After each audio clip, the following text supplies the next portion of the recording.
হিয়া জুড়ির নুরি চরণ নিত্য যারা। আপনার পাও দেখে অনেকজনের সিজদা করে। সেজদা না, এই একটা অপব্যাখ্যা করে।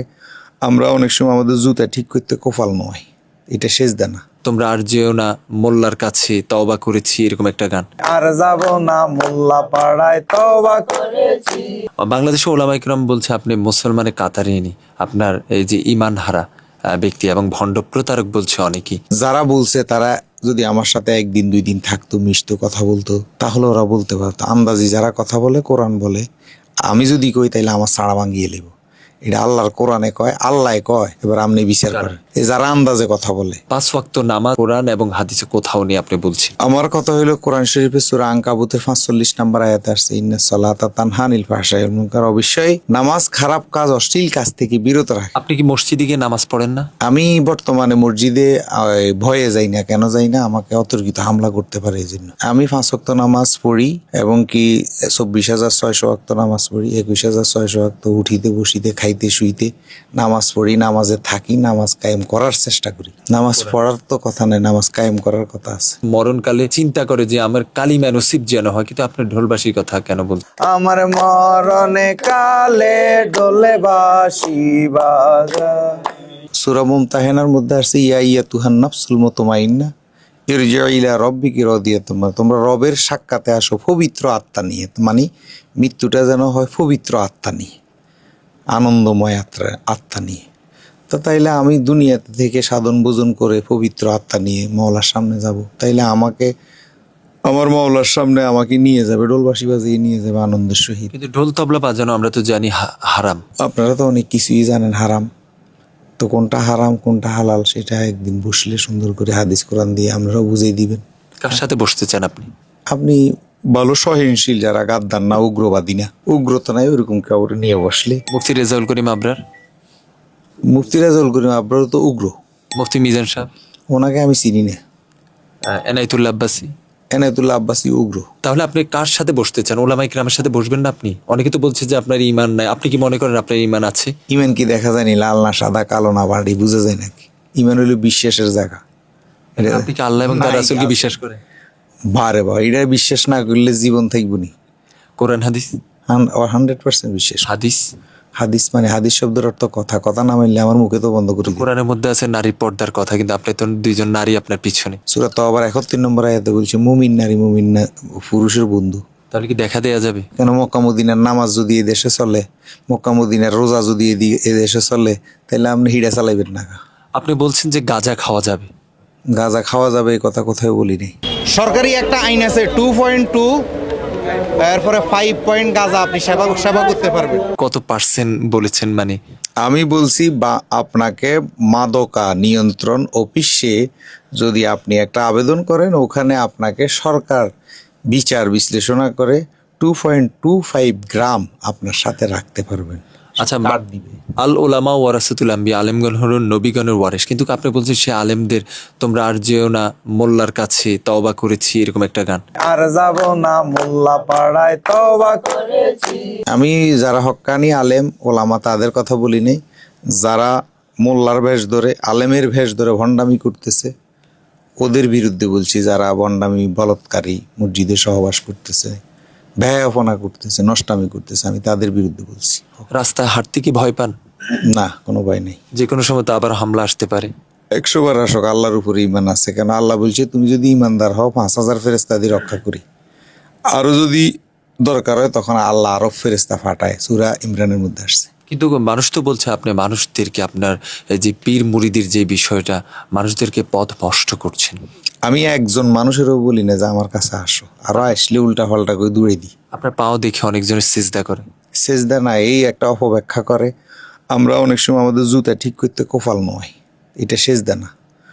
আমাদেরকে আদর করে ভালোবেসে পায়ের মধ্যে চুমা দেয়। এই চুমাটাকে এই যারা প্রতারণা করে, প্রতারক আলেম, ওরা এই সেজদা বলি চালাই দিতেছে। সেজদা দিয়ে সুবহান রাব্বিয়াল আলা 3 বার 5 বার 7 বার বলতে হয়।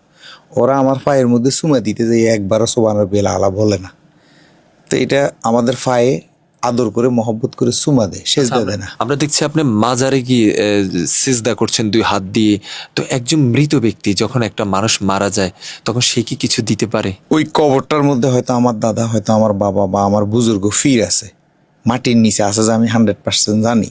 তাই আমরা কবরের সেজদা না, আমরা কবরকে চুমা দিই, যে ওই লোকটা ওখানে সমাহিত আছে, ওনাকে একটু আদর করলাম, সম্মান করলাম। তো এইটাকেও প্রতারক ভণ্ড মোল্লারা আমরা কবর সেজদা করি কই চালাই দেয়। কোনো ব্যক্তি বা কবর সামনে বা কোনো মূর্তি, কোনো ব্যক্তি এভাবে কি আল্লাহ ছাড়া অন্য কাউকে কি কারো সামনে কি মাথা নত করা যায়? মাথা নত এক জিনিস, সেজদা এক জিনিস। এখন আগে সেজদা কি আপনার বুঝতে হবে। সেজদা শব্দের অর্থ হলো আল্লাহর আদেশ নিষেধ মানা। আপনার সূরা রহমানের মধ্যে আসছে অন্নাজুমু ওয়াশ-শাজার ইয়াসজুদান, চন্দ্র সূর্য গ্রহ তারা সব সেজদারত অবস্থা আছে। তা আমার বাড়ির নারকেল গাছও সেজদারত অবস্থা আছে। নারকেল গাছটাকে কোনোদিন বাঁকা হইয়া মাটিতে সেজদা দিছে? চন্দ্র সূর্য তো সেজদারত অবস্থা আছে। অন্নাজুমু ওয়াশ-শাজার ইয়াসজুদান। ফাবিআইয়ি আলাই রাব্বিকুমা তুকাজ্জিবান, এটি যে তোমরা আল্লাহর কোন কোন নিয়ামতকে অস্বীকার করবে সেই ব্যাখ্যা আপনি দিয়েছেন। একজন নারীর দিকে তাকালো, কোনো সমস্যা নেই, এটা আল্লাহর নিয়ামত দেখলেন। আসেন কোন কোন নিয়ামতকে। একটা নারী, আল্লাহ কোরআনের মধ্যে বিধান দিয়ে দিয়েছে 14 জন নারীর সাথে আপনি খারাপ নজরে তাকাইতে পারবেন না, নফসের তাড়নে তাড়াইতে পারবেন না, ঠিক না? তাহলে আপনার নফসটা কোন জায়গায় ব্যবহার করবেন সেটা আল্লাহ কোরআনের বিধান দিয়ে দিই। তো একজন নারী আপনি চিনেন না, শুনেন না, সে আপনার সামনে দিয়ে যাইতেছে, তো তাকে দেখে আপনি নিজের মা মনে করেন, বোন মনে করেন, আল্লাহর একটা নিয়ামত। কেন অন্য কিছু মনে করা যায় না? কেন আপনি কুখেয়াল আসবে কেন? আমরা না আলেমে দিন, কেন আসবে? এই যে আপনার 2 পাশে 2 জন নারী, এটা শরীয়তের দৃষ্টিকোণ থেকে এটা হারাম না? এটা ইয়াজিদি মোল্লাদের দৃষ্টিতে হারাম, কোরআনের দৃষ্টিতে এটা হালাল। কেন?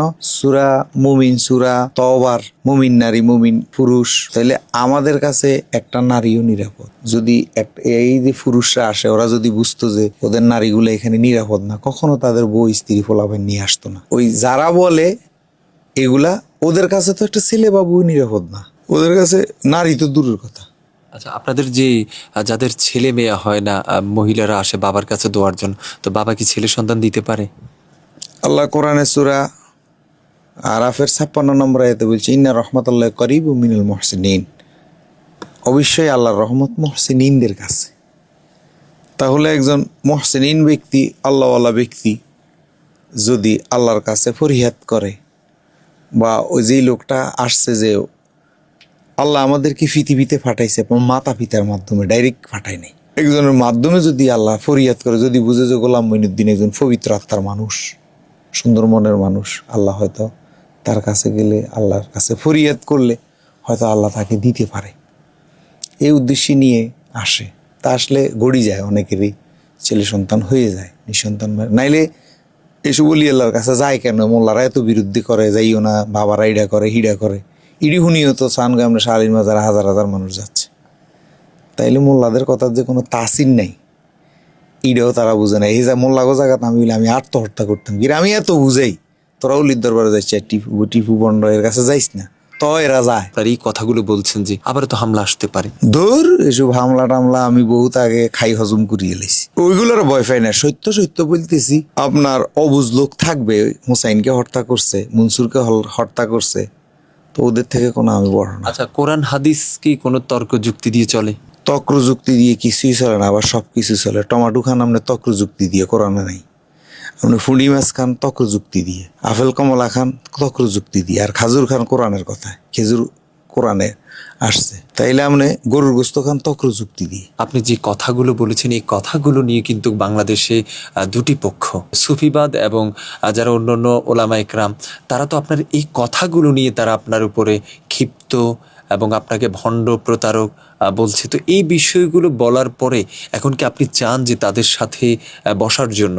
এরকম চান কি না যে আপনার যে ভুল না শুদ্ধ, এগুলো তো মানুষ তো আর বোঝে না, সাধারণ মানুষ, এটি নিয়ে কিন্তু বসা যায় কিনা? আপনি তো বলছেন ওরা আমাকে বন্ড প্রতারক বলেই ফেলছে, তো ওরা তো আমার সাথে এখনো বসে নেই। তা এখনই তো আপনি দেখতেছেন কমেন্টে বিভিন্ন জায়গায় বসে বন্ড প্রতারক বলছে। তো এটা আল্লাহরই তো কথা, যারা না জেনে না শুনে আন্দাজি কথা বলে তারা কাফের। তো তারা তো এখানে কাফের হয়ে গেছে, তো কাফেরের সাথে আমি বুঝবো কেমনি?